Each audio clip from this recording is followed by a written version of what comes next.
తెలంగాణ వాసులకు ముఖ్య గమనిక ఇవాల్టి నుంచి చలి తీవ్రత మరింత పెరగబోతోంది. దీంతో జాగ్రత్తగా ఉండాలని అధికారులు హెచ్చరిస్తున్నారు. ఇప్పటికే కొన్ని చోట్ల సింగిల్ డిజిట్ కి టెంపరేచర్ పడిపోవడంతో నరకం చూస్తున్నారు. అలాగే తెలుగు రాష్ట్రాల్లో మృతుల సంఖ్య 30కి చేరింది.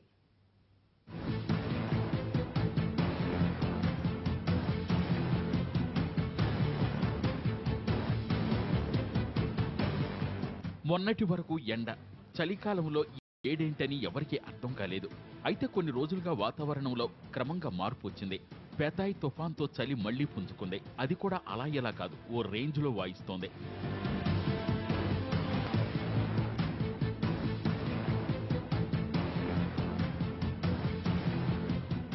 శీతల గాలి తీవ్రంగా వీస్తుండటంతో ఇళ్లలోంచి బయటకు రావాలంటేనే వణుకు పుడుతోంది. నేను అపోలో దగ్గర చాయ్ బండి హోటల్ ఉంది మాకు. గత 3 రోజుల నుంచి చలి తీవ్రత ఎక్కువ ఉంది. ఏపీ తుఫాను వల్ల ఇక్కడ చలి తీవ్రత వల్ల మాకు వ్యాపారాలు కూడా కొద్దిగా తక్కువ అయినాయి. పొద్దున్నే ఉద్యోగస్తులకు వాళ్ళకు చాలా ఇబ్బంది అవుతుంది. కాబట్టి చలి వల్ల మాకు వ్యాపారాలు తక్కువ ఉన్నాయి. తెలంగాణలో అయితే చిరు జల్లులకు చలిగాలులు తోడై వణికించేశాయి. సాధారణంగా చలి పెరగటం అందరికీ తెలిసిన విషయమే. కానీ ఉన్నట్టుండి ఒకేసారి 6 నుంచి 10 డిగ్రీల వ్యత్యాసం రావడంతో ఒక్కసారిగా తట్టుకోగా మారింది. వింటర్ సీజన్ ఎంతగానో చలి ఉంటుందని ఎక్స్పెక్ట్ చేయాలి.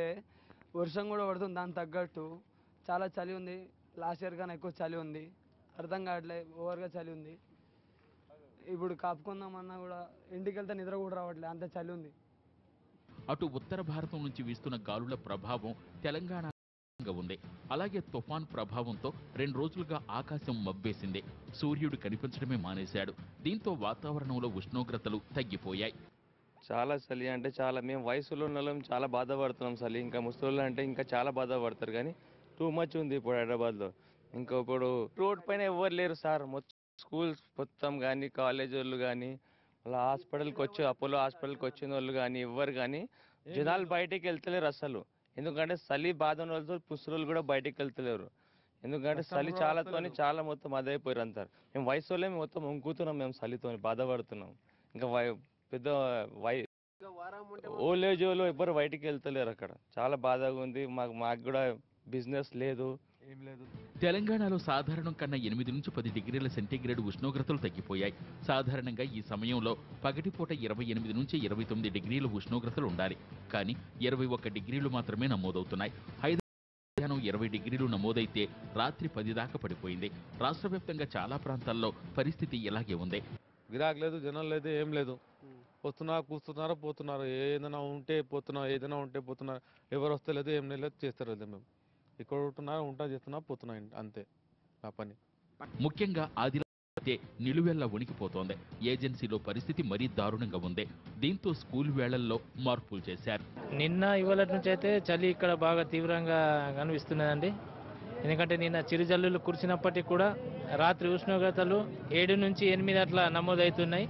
బయటికి వెళ్ళాలంటే కూడా చలికి సంబంధించినటువంటి స్వెటర్లు కానీ, కోట్స్ కానీ వేసుకోకుండా బయటకు వెళ్ళలేని పరిస్థితి కనబడుతున్నాయి. ఉమ్మడి ఆదిలాబాద్ జిల్లా పరిధిలో సింగిల్ డిజిట్ ఉష్ణోగ్రతలు నమోదవుతుండటంతో ముఖ్యమైన పని ఉంటే తప్ప జనం బయటకు రావడం లేదు. ఇక బస్టాండ్లు, రైల్వే స్టేషన్లలో ప్రయాణికులైతే ఏంటి నరకం అనుకుంటున్నారు. మరోవైపు ఇవాల్టి నుంచి తెలంగాణలో చలి తీవ్రత మరింత పెరిగే అవకాశం ఉందంటున్నారు వాతావరణ నిపుణులు. అటు ఏపీలో కూడా టెంపరేచర్లు బాగా తగ్గాయి. హైదరాబాద్ లో చలి మామూలుగా లేదు. ఒకేసారి 7 నుంచి 10 డిగ్రీల వరకు తగ్గడంతో నగరవాసులు తట్టుకోలేకపోతున్నారు. రాత్రి పగలు ఉష్ణోగ్రతలు పెద్దగా తేడా ఉండటం లేదు. రోడ్డు పక్కన ఉండేవారు బస్తీవాసుల పరిస్థితి మరీ దారుణంగా తయారైంది. జంట నగరాల్లో చలి తీవ్రతపై మా ప్రతినిధి బాబర్ స్పెషల్ రిపోర్ట్.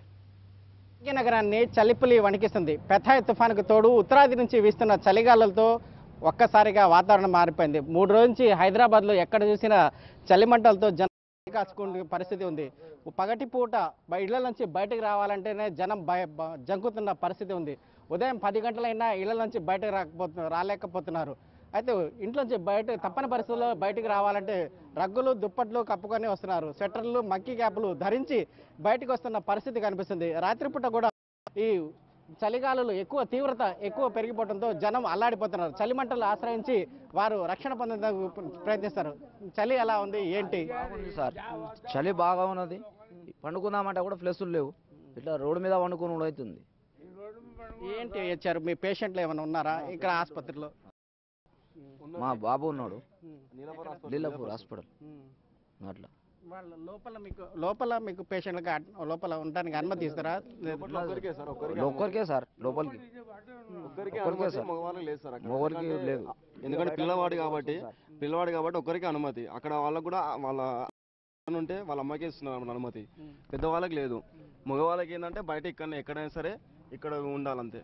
ఈ చలిలో కానీ దేనిలో కానీ మాకు మా రక్షణ అంతే. అంతే ఫుట్బాల్ పైన కానీ ఇక్కడ ఆల్రెడీ ఒక రూమ్లు ఇచ్చారు, విజిటర్ హౌస్ ఇచ్చారు అన్నమాట. రూమ్లో ఆ రూమ్లో ఫుల్ అయిపోయాను అనమాట. ఆ రూమ్లో 10:30 నుంచి 11 వరకే టైం ఉందన్నమాట. ఆల్రెడీ గవర్నమెంట్ ఇచ్చారు, అక్కడ ఆల్రెడీ ఉందన్నమాట. ఆ రూమ్లో లేడీస్ సపరేట్ జెంట్స్ సపరేట్ ఉంది. విజిటర్ పాటు ఇంకొక పర్సన్ వచ్చేవాడు అనమాట. దానికి ఏంటంటే ఒక్కరే అనుమతి అనమాట. దానికి ఈ నైట్లో చలి బాగా పెరిగిపోతుంది, ఎలా ఉంటున్నారు మీరు? చలి మంటలు కాసుకుంటున్నారా? ఎలా ఉంది ఏంటి? ఇక్కడ ఇట్లనే ఉంటున్నాం, చలి ఇట్లా కప్పుకొని ఇట్లా పండుకుంటున్నాం ఇక అంతే సార్. చలి మంటలు అవును సార్, మాట్లాడు. అంతే సార్. ఇప్పుడు ఎందుకంటే దీని నుంచి మొత్తం ఇక్కడ ఇప్పుడు ఎవరు చూసినా మంకి క్యాప్లు స్వెటర్స్ ఎవరైనా రగ్గులు వాళ్ళే ఇప్పుడు నించుకొని ఇక్కడ అందరు ఇక్కడ నించున్నారు అనమాట. నించుని పొద్దున వరకు ఏదో 5 గంటల నుంచి 4 గంటల ప్రాంతం నుంచి ఆ టైంలో ఉండుకొని పొద్దున 7 వరకు ఉంటున్నారు.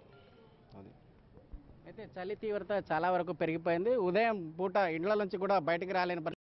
రాత్రి పూట చలి ఇంకా పెరిగిపోయింది. రోజు 29 డిగ్రీల సెల్సియస్ ఉండే ఉష్ణోగ్రత ఈ రాత్రి పూటకు వచ్చేసరికి 18 డిగ్రీల సెల్సియస్కి పడిపోతుంది. ఇంకా దారుణంగా చలి తీవ్రత పెరిగిపోతుంది చెప్పేసి కూడా వాతావరణ శాఖ కూడా చెప్తుంది. చలి ఎక్కువగా పెరగడంతో జలుబు, తుమ్ములు, జ్వరాలు వీటి బారిన పడి అనారోగ్యం, శ్వాసకోశ సంబంధమైన వ్యాధులు కూడా ప్రబలే ఉందని చెప్పేసి వైద్యులతో పాటు వాతావరణ శాఖ అధికారులు కూడా చెప్తున్నారు. చలి నుంచి రక్షణ పొందేందుకు తగు జాగ్రత్తలు తీసుకోవాలని చెప్పేసి ఇటు వైద్యులతో పాటు వాతావరణ శాఖ కూడా సూచిస్తుంది. కెమెరామెన్ సుభాష్తో కలిసి బాబర్, NTV.